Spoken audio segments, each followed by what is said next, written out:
여러분 반갑습니다. 네. 예, 반가워. 반갑습니다. 오늘은 오래간만에 설교를 하니까요 감개가 무량합니다. 할 때마다. 예, 오늘 지난번에는 에스더 1장에서부터 5장이고요. 오늘은 6장에서 10장이거든요. 그런데 이제 우리가 에스더가 총 10장입니다. 10장인데 우리 이거를 분량으로 나눌 때는 1에서 5장, 6에서 10장 이렇게 두 주로 나눴지만 내용으로 나눌 때는 좀 다릅니다. 그래서 오늘은 다른 각도에서 우리가 에스더를 살펴보면서 그 안에 복음의 메시지가 어떤 것이 들어있나 한번 우리가 그것을 찾아보고 하나님의 음성을 들어보도록 하겠습니다. 에스더라는 이름은요, 저는 이제 뭐 남의 이름까지 제가 다 의미를 알고 지낼 수는 없잖아요. 그래서 공부하면서 이제 이렇게 보니까 그 히브리식 이름은 우리 성경에도 있어요. 3장인가 어디 보면은 하다사라고 있죠, 그죠? 예, 워낙 하다사인데 그가 그 하다사인 에스더가 이렇게 되어 있습니다. 몇 절인지 2장 7절에 있네요. 그의 삼촌의 딸 하다사 곧 에스더는 이랬어. 그래서 히브리 이름은 하다사인데 이게 이제 바사 에스더가 왕비가 된 그 나라의 이름으로 가면 이게 이제 에스더가 되는 거예요. 근데 그 에스더는 우리식 발음이고 우리식 발음이라 그러니까 재미난 게 순간적으로 생각났네요. 그 트레일러 아시죠? 트레일러를 일본식으로 발음하면 추레라더만요. 깜짝 놀라서 저는 트레일러를 어떻게 추레라라고 발음하나? 예, 그런 식으로 워낙 우리 이제 성경적 발음으로 하면 에스더인데 원래 발음은 에스테르예요. 에스테르 이쁘죠? 예, 좋죠. 그 에스테르. 이름도 이쁜데 그 의미는 더 이쁩니다. 의미는 그 별이에요, 별. 우리는 한별, 별이에요. 다음에 목사님 혹시라도 딸라면 별이라고 하세요.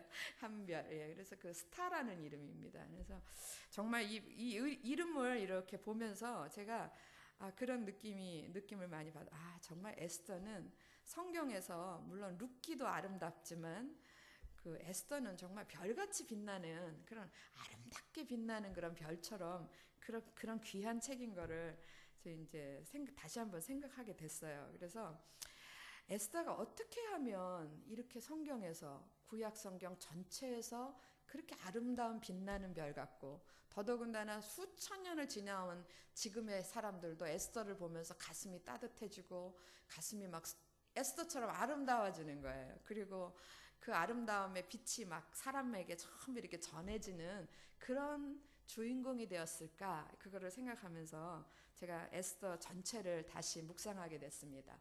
아까 말씀드린 대로 우리가 구집이 두 주에 나누니까 1장에서 5장, 6장에서 10장 이렇게 나누는데 내용적으로 나누면은 1장에서 2장, 1장에서 2장까지. 그 다음에 3장에서 10장까지 이렇게 나눌 수 있어요. 그러면 1장에서 2장은 뭐냐?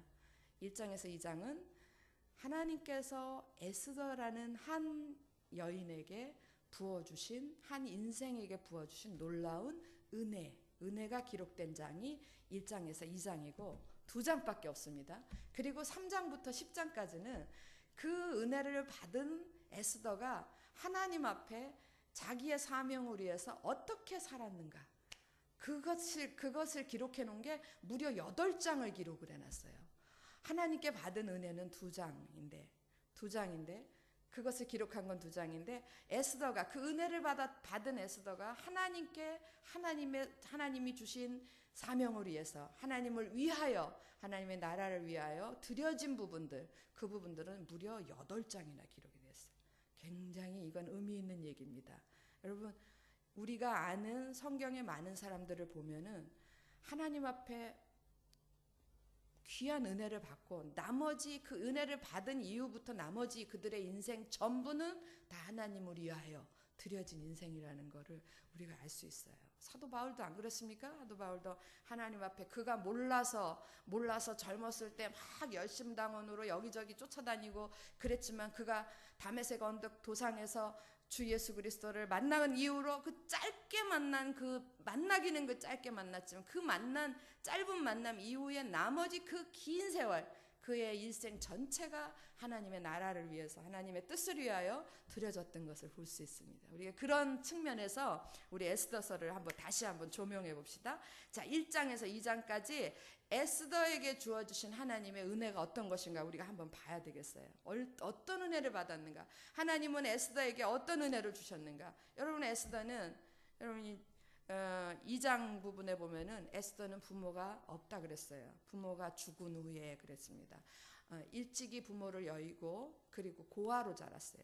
그런데 하나님은 고아인 그를 고아 그대로 그냥 버려두지 아니하시고 그에게 사실 그의 에스더의 친부모를 우리가 몰라서 그렇지만 친부모 못지않게 어쩌면 친부모보다도 더 좋은 양부모, 비록 삼촌이지만 삼촌 모르드게라는 신실한 사람을 그의 양육자로 붙여주신 거예요.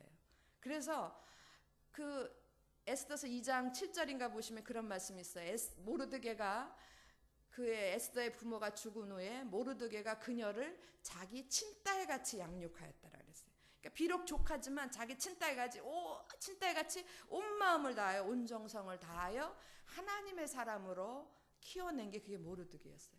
이거는 에스더 입장에서 보면 놀라운 은혜입니다. 여러분, 이 땅에 고아가 얼마나 많은 줄 압니까? 고아는 아니더라도 어려서 부모를 잃어버리지 않았더라도 우린 다 어느 순간이 되면 다 고인이 됩니다. 그죠? 예. 어느 순간 되면 고아처럼 다 부모를 여의게 돼요. 그랬을 때 여러분, 그 이후에 나를 도와주고 나를 양육해줬던 부모가 내 곁에서 떠나간 이후에 나를 위하여 부모처럼 양육해주고 도와줄 그런 신실한 양육자가 주어졌다라는 건 그건 놀라운 축복이에요. 그렇게 믿으십니까? 예, 정말 축복입니다. 만약에 저도 젊어서 부모님을 두 분 다 여였는데 그때 정말 모르드게처럼 그렇게 신실한 양육자를 붙여줬더라면 저도 조금 더 일찍 하나님 앞에 정말 빛나는 인생을 살았을지도 모르겠습니다. 어쨌거나 에스더는 어려서 고아가 됐음에도 불구하고 하나님께서 고아인 그대로 내버려 두지 아니하시고 누구도 따라올 수 없는 신실한 양육자 모르드게를 붙여줬다는, 이거는 에스더 입장에서 보면 굉장한 은혜입니다. 할렐루야. 그리고 에스더에게는 우리 모두가 다 아는 신데렐라 같은 그런 은혜가 주어졌어요. 한낱 포로 중에 한 여자였는데 그 여인이 그 대바사 제국, 제가 오전 예배에서도 얘기했지만 그 바사 제국의 지경이 어마어마합니다. 인도에서부터 구스까지 이러면요, 성경에는 인도에서부터 구스까지 이래 됐어요. 인도에서 구스까지면 아시아 저 끝에서부터 아프리카까지 다 거기를 지칭하는 지역이에요. 그 넓은 지역에 지금 어느 나라가 그 큰 지역으로 자기 지경을 삼았겠습니까? 아니, 중국도 그렇지 못해요. 러시아도 그렇지 못하고 미국도 그만하지 못했어요. 그 큰 지경의 왕국의 바사제국이라는 큰 왕국의 왕후가 되는 겁니다. 첩이 되는 게 아니고 후궁이 되는 게 아니에요. 왕후로 세움받는 거, 이게 보통 일이겠습니까? 이 놀라운 은혜를 입는 거예요. 그 놀라운 은혜를 입은 사람이 에스더였어요. 하나님께서는 에스더에게 이렇게 감당할 수 없는 은혜를 물붓듯이 부어주신 거예요. 그리고 왕으로 높여진 그 자리에서 에스더는 비로소 자기에게 주신 하나님의 사명이 무엇인가를 압니다. 물론 모르드게를 통해서 알았지만, 내가 여기에 이 자리에 나를 하나님께서 이런 은혜를 주시고 이런 축복을 주셔서 오르게 한 그것은 우리 민족을 구원하시기 위해서 그러셨구나 하는 것을 깨닫습니다. 그리고 그 자기의 사명이 나라와 민족, 자기 민족을 구원하는 그 자기의 사명을 깨닫고 에스더는요, 그것 때문에 고민하지 않았어요. 자기가 그 나라와 민족을 구하기 위해서는 자기의 모든 것을 다 내려놔야 되거든요. 다 내려놔야 되고 다 버려야 되고, 그리고 심지어는 어디까지 버려야 되냐면 목숨까지 내어놔야 돼요. 그런 지경에까지 가는 상황에도 에스더는 망설이지 않았어요.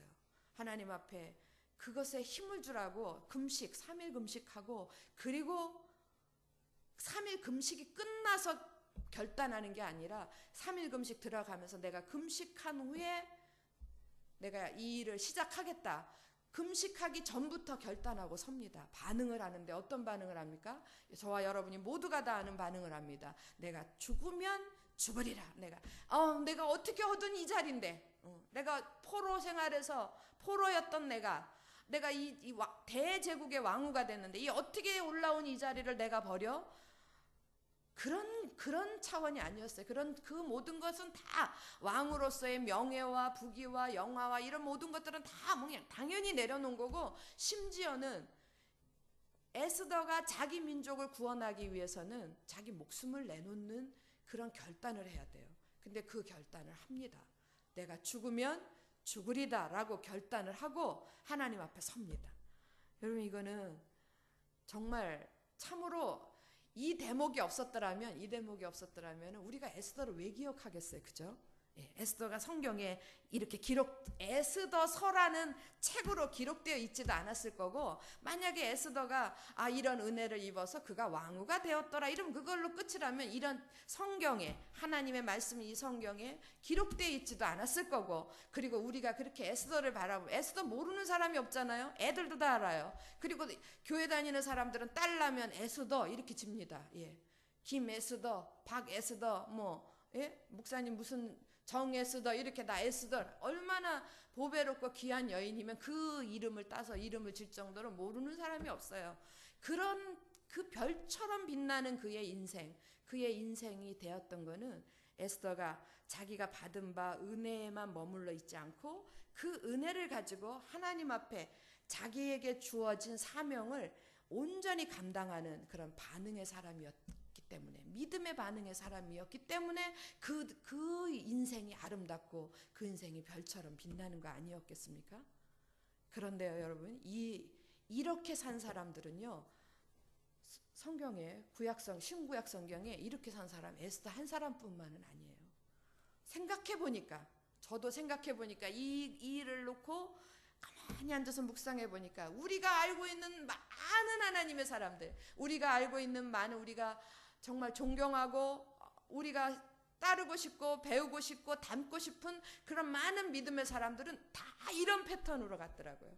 다 이렇게 하나님의 은혜를 받은 이후에는 다 하나님의 나라를 위해서, 하나님의 뜻을 위해서 자기의 모든 것을 내려놓고 주님 제가 여기 있습니다. 죽으면 죽으리이다 이러고 반응하며 나아갔던 사람들이에요. 여러분, 당장에도 우리가 에스더 보기 전에 우리가 누구를 공부했죠? 느헤미야도 그랬어요. 느헤미야도 여러분 포로 신분에서 술 맡은 관원장이 된다라는 건요, 오늘날로 얘기하면 청와대 비서실장입니다. 대통령 비서실장. 그 자리에까지 올라가는 거예요. 여러분, 포로로 끌려와가지고 그 자리까지 올라가는 건, 이건 올라갈 수 있는 데까지 다 올라간 거예요. 그런 은혜를 받습니다. 그리고 누구보다도 더 신임을 받는 거예요. 술 맡은 관원장은 왕이 먹을 그 술에 독이 있는가 없는가, 왕이 먹을 음식에 독이 있는가 없는가, 그걸 검사하는 사람이 그 사람이에요. 그러니까 그만큼 신뢰를 받고 그만큼 인정을 받는 그 자리까지 올라가는 거예요. 이런 은혜를 받은 사람이 느헤미야였어요.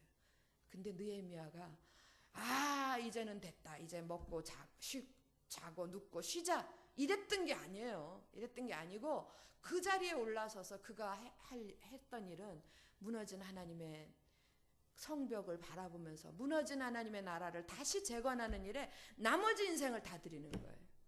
그래서 느헤미야는 우리들의 신앙생활 한다고 하는 사람들 속에 다 기억되어 있는 거 아닙니까? 느헤미야 같이 살아야 된다. 느헤미야는 정말 위대한 믿음의 사람이다. 이러고 기억하지 않습니까? 여러분, 느헤미야 뿐이겠어요? 모세도 그랬고요. 모세는 왕자의 자리에까지 갔어요. 버려진 아이가 왕자의 자리까지 가는 그런 은혜를 받았는데, 그 다음에 왕자가 된 다음에 그 모세 인생이 어땠습니까? 유대민족을 출애굽시키는 일에 그의 남은 인생을 다 드리는 거예요. 또 우리가 너무 잘 아는 요셉도 마찬가지 아니에요? 노예로 팔려갔다가 죄수로 갔다가 더 내려갈 수 없는 그 지경에서 정말 드라마틱하게 영화같이 그가 애굽의 총리가 됩니다. 대제국 애굽의 총리가 되고, 그 이후에 그가 한 일이, 그에게 맡겨진 사명은 굶어 죽어가는 자기 민족을 구원하는 일이었어요. 여러분 창세기에 보면 그런 고백을 해요. 요셉이 하나님께서 나를 이리로 보내신 것은 당신들을 구원하기 위해서 나를 먼저 보낸 거다, 그렇게 얘기를 해요. 그래서 유대 민족을 구원하기 위해, 기근에 빠져서 다 죽을 수밖에 없는 그들을 구원하기 위해서 먹을 양식을 구하러 애굽까지 내려가지 않습니까? 그리고 그들을 그 애굽에서 진정한 조그만한 민족이 아니라, 조그만한 한 가정이 아니라 하나님의 나라로 세우는 일에 요셉의 남은 인생은 다 들여지는 거예요.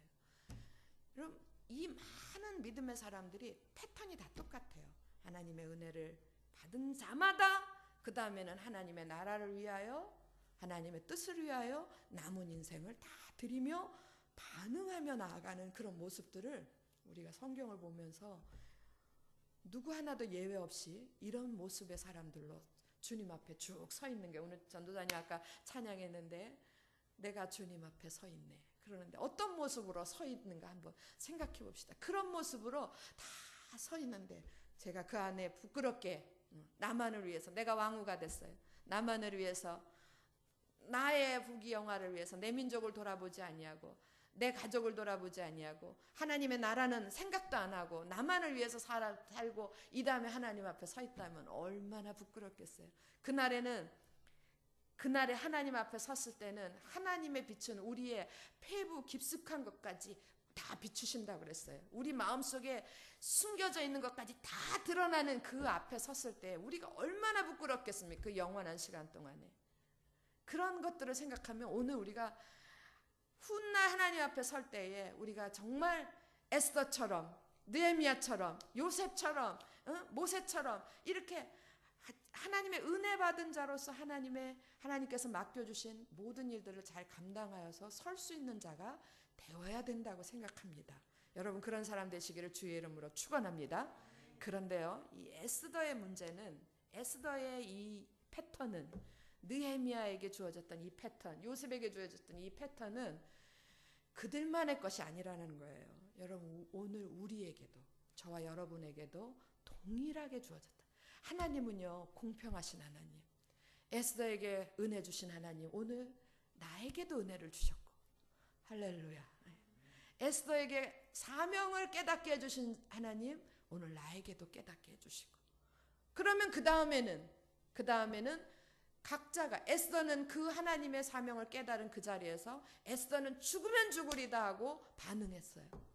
느헤미야도 수일을 금식하며 울고 반응했어요. 저기를 가서 내가 저 무너진 성벽을 내가 일으켜야 되는데 나를 보내주소서 하고 반응을 했어요. 여러분, 모세도 그랬고요, 여호수아도 그랬고요, 다 그렇게 반응을 했어요. 그러면 에스더에게 주어졌던 하나님의 은혜 내게도 주어졌고, 에스더에게 주셨던 그 사명, 하나님 나라와 의를 위해서 하나님의 뜻을 위하여 우리가 해야 될 일, 그건 나에게도 주셨어요. 그럼 동일하게 나도 하나님 앞에서 동일하게 반응을 해야 된다라는 거예요. 이게 여러분, 제가 지금 에스더에 비교해서 칠판이 있으면 딱딱 그려가면서 하면 너무 좋겠는데, 에스더에 비교해서 내가 이렇게 설명을 드렸는데요. 여러분, 지금 에스더의 인생에, 에스더가 은혜를 받았고 그 다음에 에스더가 사명을 감당하고 그러는 모든 것들을 옆으로 쫙 펼쳐놓고 보면요, 그게 사실은 복음이에요. 복음이, 우리가 복음 하는데 복음이 뭐겠습니까? 하나님께서 우리가 받을 수 없는 은혜를 우리에게 주셨다. 그런데 그 받을 수 없는 은혜를 받은 자마다 하나님 앞에서 하나님을 닮은 자로 변해야 된다. 그리고 그 사람들은 하나님의 나라를 일으키는 일에, 하나님의 나라를 세우는 일에 들여져야 된다. 여기까지가 이게 복음인 거예요. 우리가 복음 할 때에 그 복음이 이런 모양이라면 오늘 에스더의 일생에서 쭉 있었던 것들이 그게 다 바로 복음의 일생인 거예요.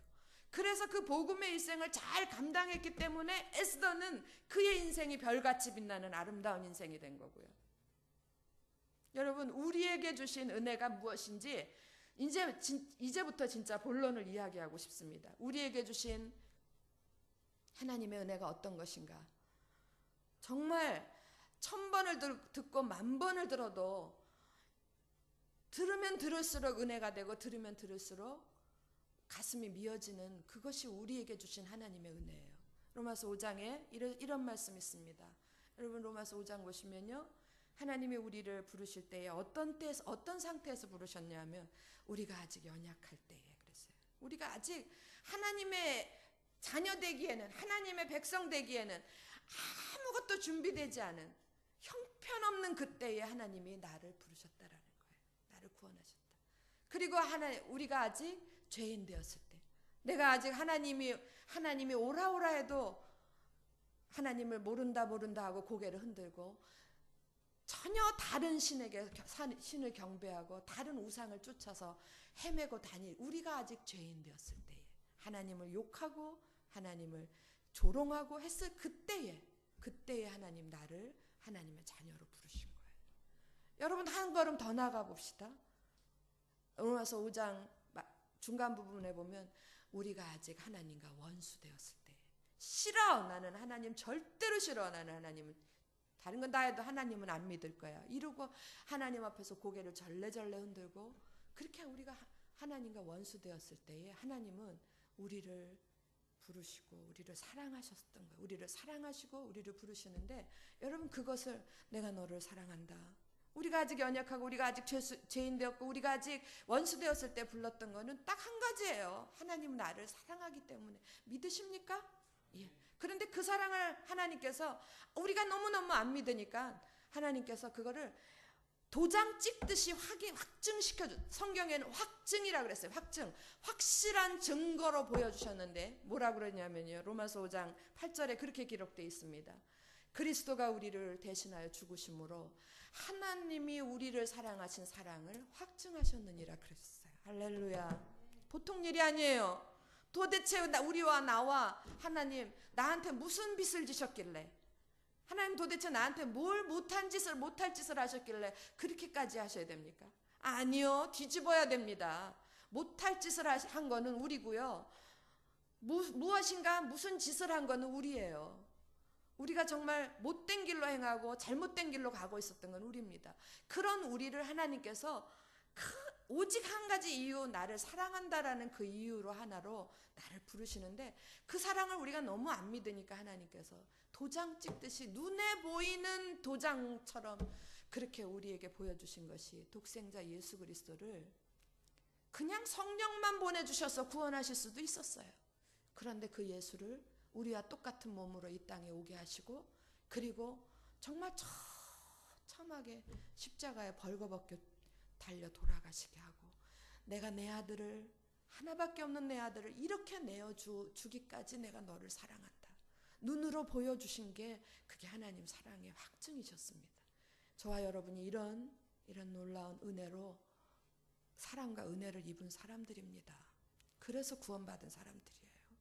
그런데 여러분, 하나님께서 그렇게 우리를 부르시고 내 사랑을 믿어줘, 내 사랑을 믿어줘라 이렇게 호소하면서 누구에게든지 다가오는 하나님께로 나오는 자마다 하나님이 명하여 뭐라고 그러셨냐면, 잊어버릴까 봐 이렇게 얘기하세요. 너는 내 아들이라, 오늘날 내가 너를 낳았도다, 그렇게 얘기하세요. 아침 예배 때도 제가 얘기했는데 이 말씀이 어딘가는 있는데 어디 있는지 기억이 안 나는 거예요. 그래서 내가 막 고민하다가 성경을 다 찾을 수는 없고, 그러면 이제 컴퓨터는 쓸 줄 모르고, 그래가지고 목사님한테 전화했어요. 목사님, 너는 내 아들이라 오늘날 내가 너를 낳았도다, 어디 있느냐고 그랬더니 뭐라 그러셨겠어요? 친절하게 안 가르쳐 주시고 야단만 하시고 아직까지 그것도 못 외웠느냐 이러고 야단만 하시고, 그리고 가르쳐 주셨는데, 여러분 시편에 보면 있더라고요. 시편 2장 7절에 너는 내 아들이라 오늘 내가 너를 낳았도다 이렇게 기록되어 있어요. 하나님 우리를 부르시면서 내가 오늘 너를 불렀다 이래 안 하시고, 내가 너를 구원했다 이렇게 안 하시고, 내가 너를 낳았다 이러세요. 얼마나 기가 막힌 표현입니까? 그렇게 해서 우리가 하나님의 자녀인 거를 다시 한번 확인시켜 주시는 하나님의 놀라운 은혜, 우리를 자녀 삼으시고, 또 우리를, 여러분 에스더는 왕후의 자리에 올라갔고 요셉은 총리의 자리에 올라갔고 모세는 왕자의 자리에, 여러분 우리에게도 그런 은혜를 주신 거예요. 우리에게도 하나님께서 너는 내 아들이야. 여러분 내 아들이면요, 만왕의 왕이시고 만주의 주이신 하나님의 아들이면 우리가 뭡니까? 우리가 뭡니까? 만왕의 왕이신 그 하나님의 아들이면 우리가 뭐겠어요? 우리가 애굽의 왕자가 되는 거, 아까 전도사님도 뭐 대통령보다 더 높습니다, 뭐 부장님보다 더 높습니다 이랬는데, 여러분 애굽의 왕자가 되는 거, 바사 제국의 왕후가 되는 거, 그게 무슨 애굽의 총리가 되는 거, 그게 무슨 대수라고요? 우리에게 부어주신 은혜는 그거보다 더한 거예요. 그분보다 훨씬, 그 사람들보다 훨씬 더 위에 존재하시는 만왕의 왕이신, 애굽 왕보다도 바사 왕보다도 더 위에 계신 그 왕의 아들로 부르신 겁니다. 믿으십니까? 예, 그럼 우리가 뭐죠? 그냥 기분 좋은 대로 하고 싶은 대로 하세요. 왕자 하시든지 공주 하시든지. 예, 우리가 그렇게 하나님이 우리를 높여주신 거예요. 베드로서에 보면 그런 말씀도 있어요. 너희는 왕 같은 제사장이다 이러고 있어요. 영적으로 보면 이보다 더 높을 수는 없어요. 이보다 더 높을 수는. 하나님의 부르신 영적 자리에 제사장보다 더 높은 자리가 어디 있습니까? 우리를 그렇게 높여주신 거예요. 어떠십니까? 왕후가 된 에스더보다 더 높은 자리에 있으신 것 같습니까? 그렇게 느껴지십니까? 예? 애굽의 총리가 된 요셉보다 나는 더 큰 은혜를 받았다고 느껴지십니까? 네, 그게 맞습니다. 그런 은혜를 우리가 받았어요.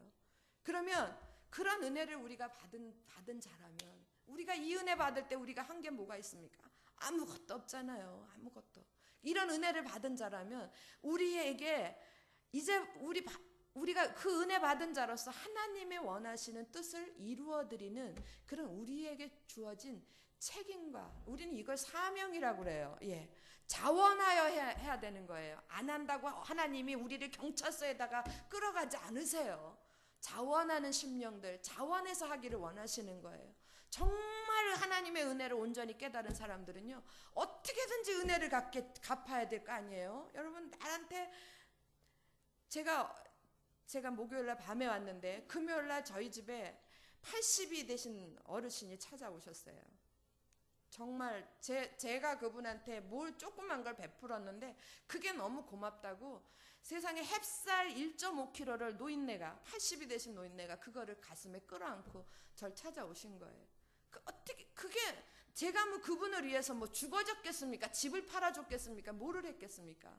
그냥 물질적으로 조금 한 것밖에 없는데 그거에 대해서 고맙다고 그 온 힘을 다하면서, 저처럼 뭐 승용차를 갖고 다니겠습니까? 그걸 들고 버스 타고 걸어서 이러고 찾아오는, 여러분 이건 당연한 거예요. 당연한 거. 은혜를 받았으면 당연히 갚고 싶은 부분, 이거는 본능이에요. 본능.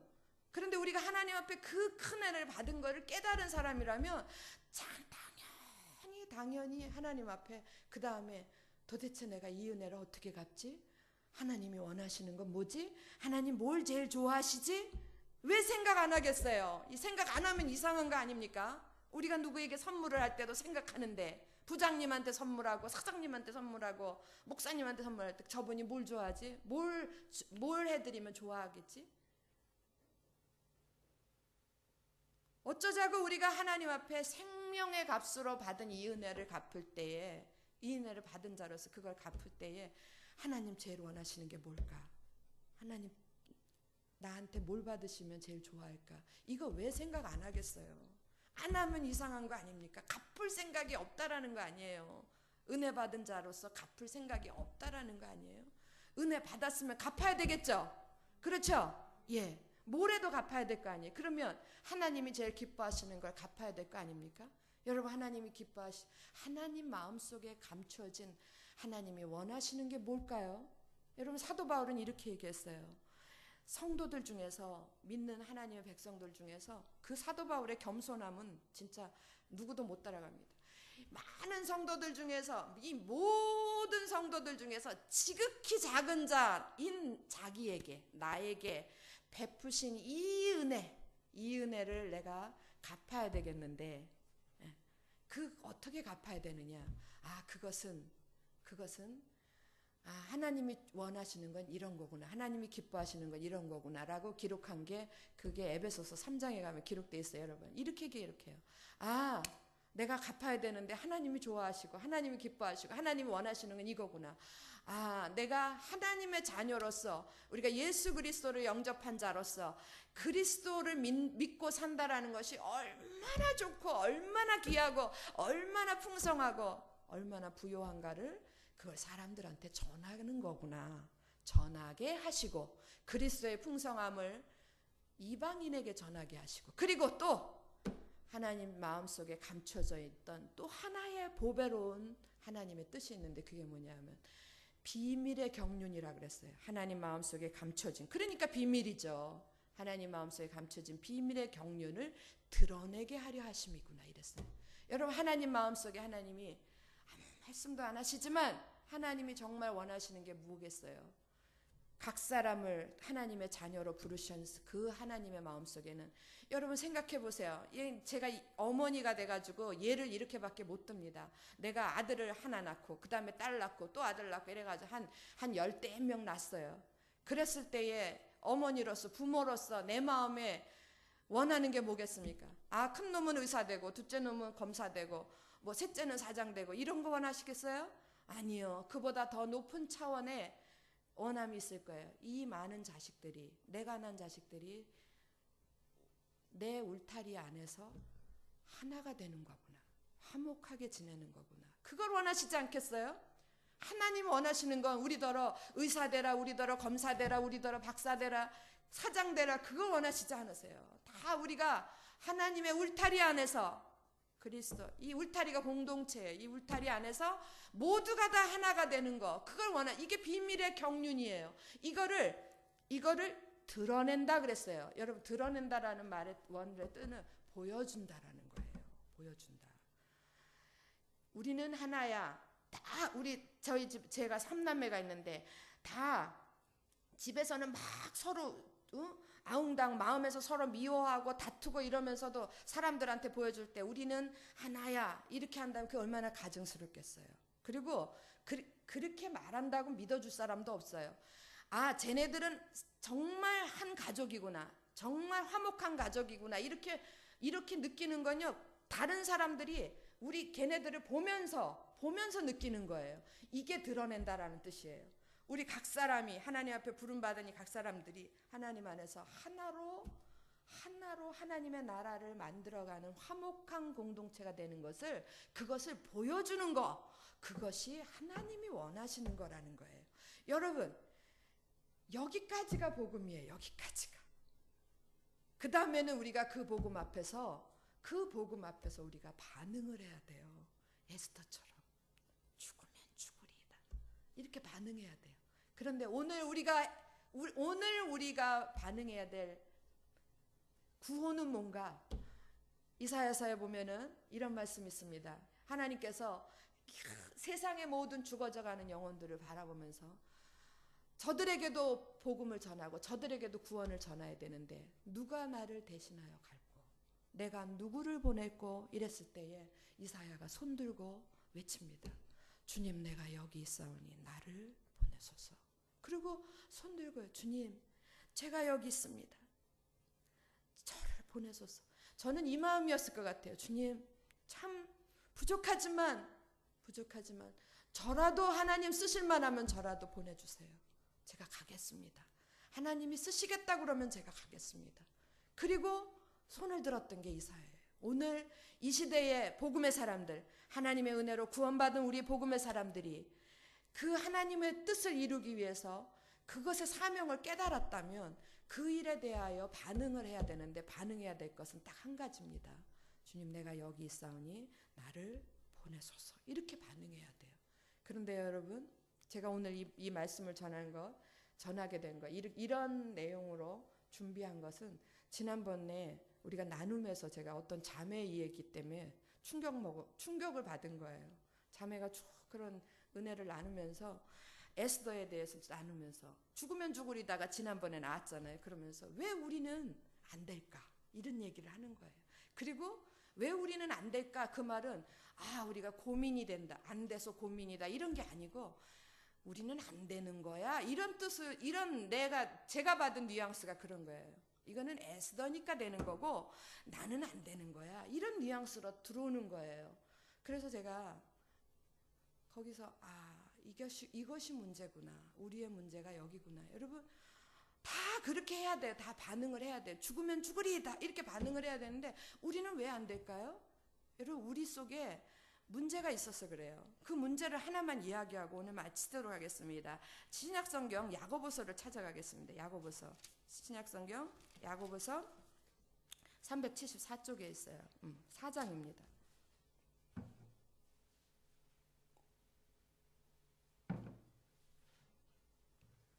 저 일주일 동안 고민하면서 하나님, 이것에 대한 왜 우리는 안 될까요에 대한 답을 제가 성도들에게 주었으면 좋겠는데 하나님 어떤 말로 주었으면 좋겠습니까? 전해야 될까요?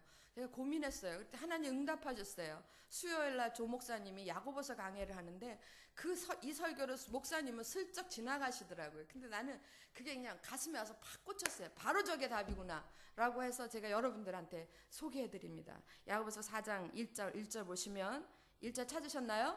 예, 이런 말씀이 있습니다. 너희 중에 싸움이 어디로부터, 다툼이 어디로부터 나느냐? 너희 지체 중에서 무엇으로부터 난다고요? 싸우는 정욕으로부터 나는 것이 아니냐 그랬어요. 싸우는 정욕이라고 그래요. 그래서 이 싸우는 정욕이 이게 비밀이었어요. 이 싸우는 정욕이. 이 싸우는 정욕이 헤도돈이라는 그런 헬라어 헤도돈인데, 여러분, 이 싸우는 정욕의 원래 뜻은 뭐냐면 자기 만족을 성취하는 거예요. 싸우는, 내가 원하는 것을 성취하는 거예요. 내가 원하는 것, 자기 만족을 채우는 것, 그러기 위해서 최선의 노력을 다하는 거, 이게 헤도돈이에요. 그러니까 자기가 원하는 것을 이루기 위해서 최선을 다하는 게 이게 싸우는 정욕이야. 원래 원어의 의미라고 그래요. 아, 이게 답이구나 싶어요.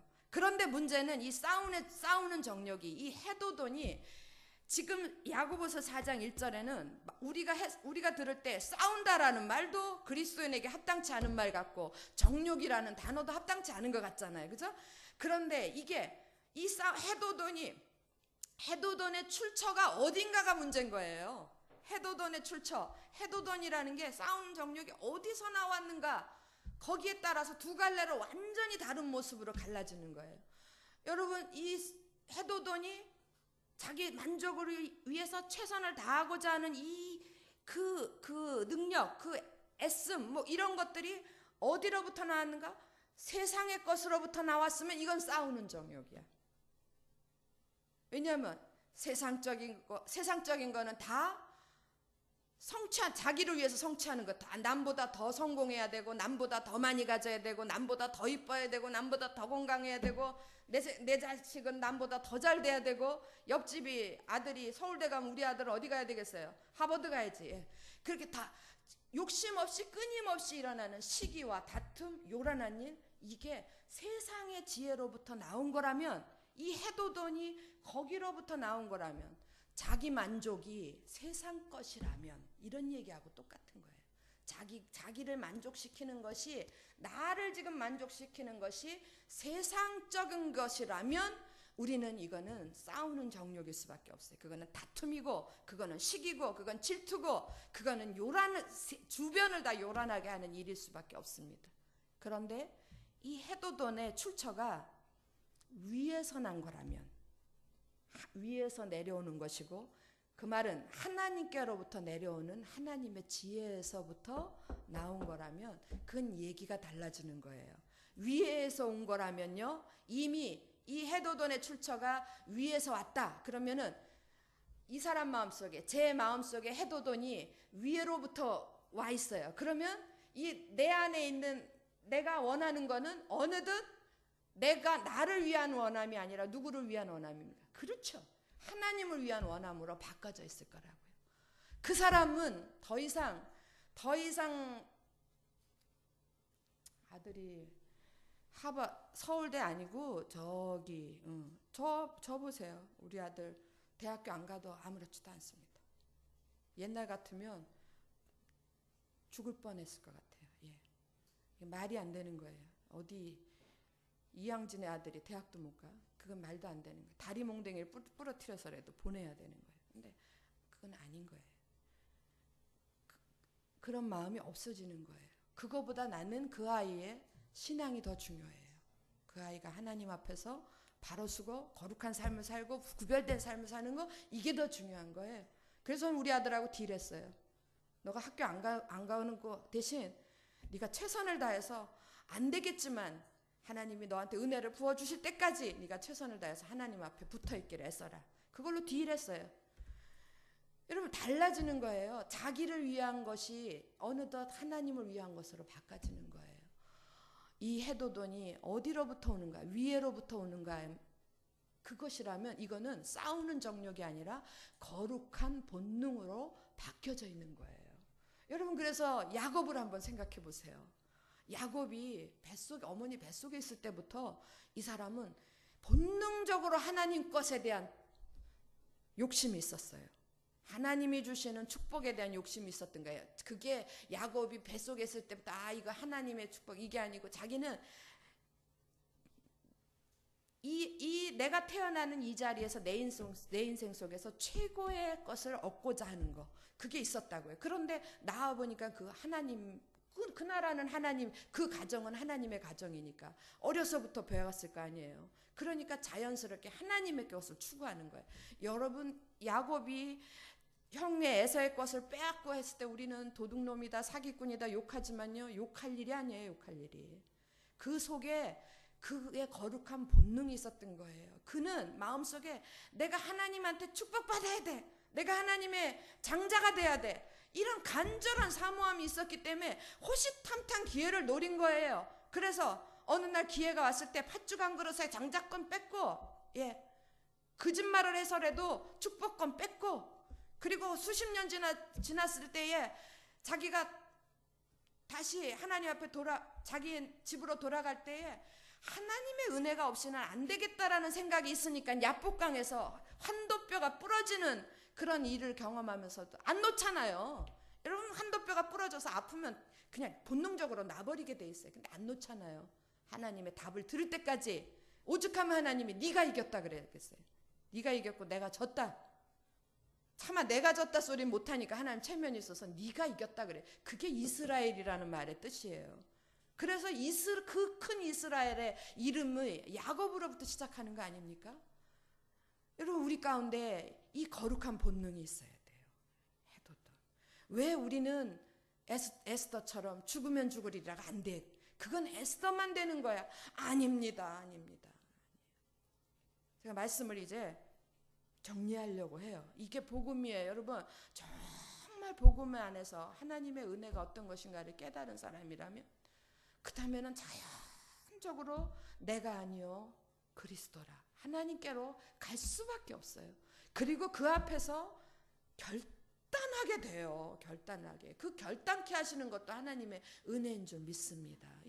자동적으로 그렇게 되는 거예요. 머리에 꽃 따라서 그렇게 되는 게 아니고, 저는 저를 보면 알아요. 제가 얼마나 다른 건 다 양보해도 공부 안 하는 건 제가 양보 못했어요. 난 돈 없어도 돼요. 돈은 없어도 되고 못생겨도 그건 상관없어요. 그런데 나는 공부 안 하는 건 내가 참을 수가 없었어요. 그런데 그것도 내려놔집니다. 그거보다 더 중요한 건 하나님 나라가 더 중요했고 하나님 안에서의 신앙이 더 중요했던 거예요.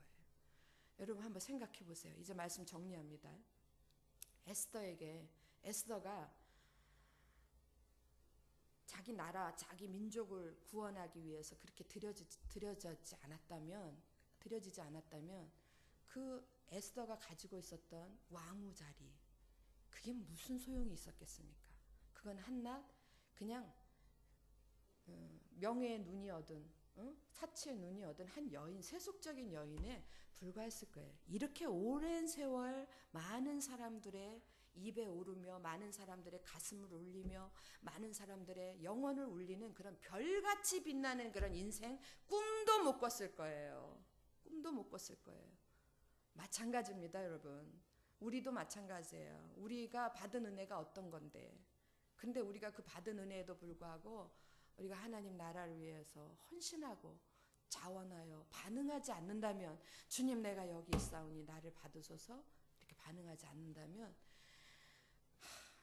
하나님께서 독생자 예수 그리스도를 죽여가면서까지 우리에게 주셨던 그 은혜 그냥 쓰레기일 뿐이에요. 다 한낱 버려지는 쓰레기일 뿐입니다. 이게 말도 안 되는 상황이에요. 아무것도 아니에요. 아무것도 아닙니다. 우리가 어떤 삶을 사는가 우리가 결단해야 돼요. 정말 바라기는요. 저와 여러분이 저도 그렇고 저는 그렇게 살려고 노력하는 게 아니라 그렇게 살고 있습니다. 그렇게 살고 있습니다. 내가 사는 것은 그리스도요. 내가 다 내려놓고 삽니다. 누구래도 여러분이 우리가 비록 몇몇에 안 앉았어요. 이 중에 우리가 다 가야 되는 거 아닙니까? 누군 빼놓고 누군 제외되고 졸 뛰고 뭐 포 뛰고 뭐 차 뛰고 포 뛰고 장기판에 아무것도 없으면 되겠어요? 다 가야 다 필요해요. 하나님 나라엔 다 필요한 거예요. 다 주님 내가 여기 있사오니 나를 받으소서. 다 그러고 고백하고 일어서야 돼요. 누구도 필요 없는 사람은 없어요. 누구도 예외 있는 사람은 없고요. 그러니까 다 그렇게 하나님 앞에 하나님의 그 은혜 앞에서 우리가 에스더처럼 믿음의 반응을 하는 저와 여러분이 되기를 주의 이름으로 축원합니다. 기도하겠습니다.